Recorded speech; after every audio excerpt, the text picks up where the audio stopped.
আরে কি ব্যাপার, সুমন বন্ধু দেখা যায় অনলাইন। দেখি তোর গ্রুপে যাই।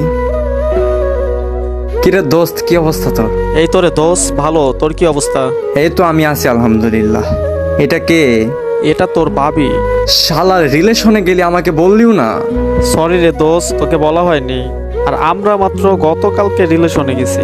ও আচ্ছা, তো যাই হোক, আসসালামু আলাইকুম ভাবি, কেমন আছেন? ওয়ালাইকুম আসসালাম। এই তো আমি ভালো আছি, আপনি কেমন আছেন? হ্যাঁ, আমিও ভালো আছি। আচ্ছা দোস্ত, তাহলে টিট দিবি কবে বল? আরে তুই হচ্ছিস আমার কলিজার দোষ, তোকে টিট দিব না? তোরে টিট দিব, দেখা হলেই দিব।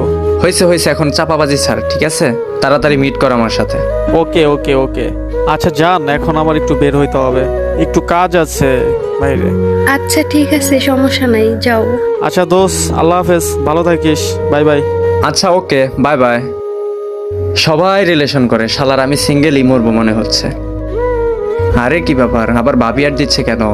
দেখি তো গিয়ে কি বলে। হ্যাঁ হ্যালো ভাবি। আরে ধুর, ভাবি বললেন না তো। আমার আর ওর কি বিয়ে হয়েছে, আপনি ভাবি বলেন? তো আপনি তো আমার বন্ধুর গার্লফ্রেন্ড, তো ভাবি বলবো না? না, ভাবি বলতে হবে না। আচ্ছা যাই হোক, আপনি রিলেশন করেন না? না, আমার কেউ নাই, আমি সিঙ্গেল প্রো ম্যাক্স। আর হ্যাঁ, আমি কিন্তু আপনাকে আগে থেকেই চিনি। মানে কিভাবে? টিকটকে দেখি আপনাকে। ও আচ্ছা, তাই? হুম, আপনাকে না আমার খুব ভালো লাগে। Thank you. শুধু থ্যাংক ইউ? তো আর কি। আচ্ছা, আপনাকে একটা কথা বলি।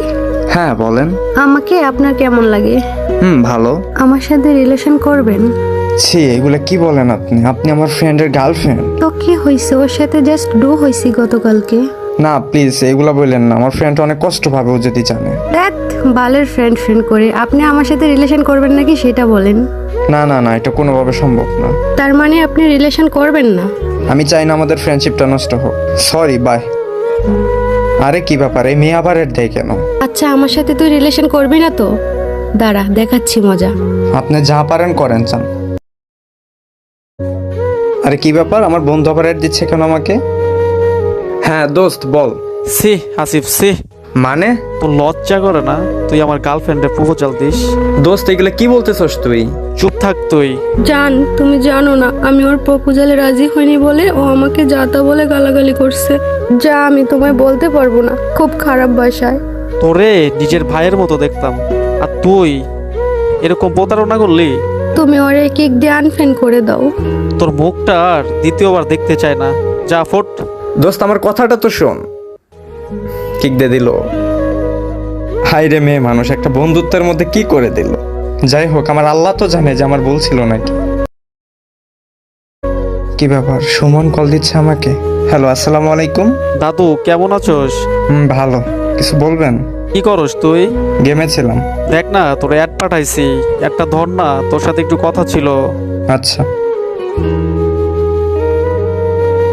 বলেন। দাদু আমাকে মাফ করে দে প্লিজ। ওই মেয়েটা অন্যজনের সাথে রিলেশনে চলে গেছে আমাকে ছেড়ে। তুই তো ওই দিন আমার কোনো কথাই শুনলি না যে কি হয়েছিল। ওই মেয়েটাকে আমি প্রপোজ করিনি, ওই মেয়েটাই আমাকে প্রপোজ করছিল। দেন আমি রাজি হইনি, তারপরে এই কাহিনীটা করলো।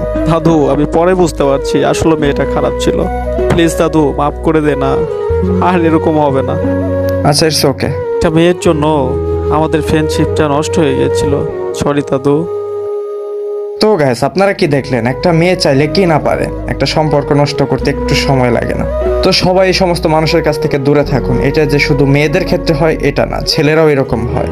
তো সকলের জন্য শুভকামনা এবং ভালোবাসা রইল। God bless you.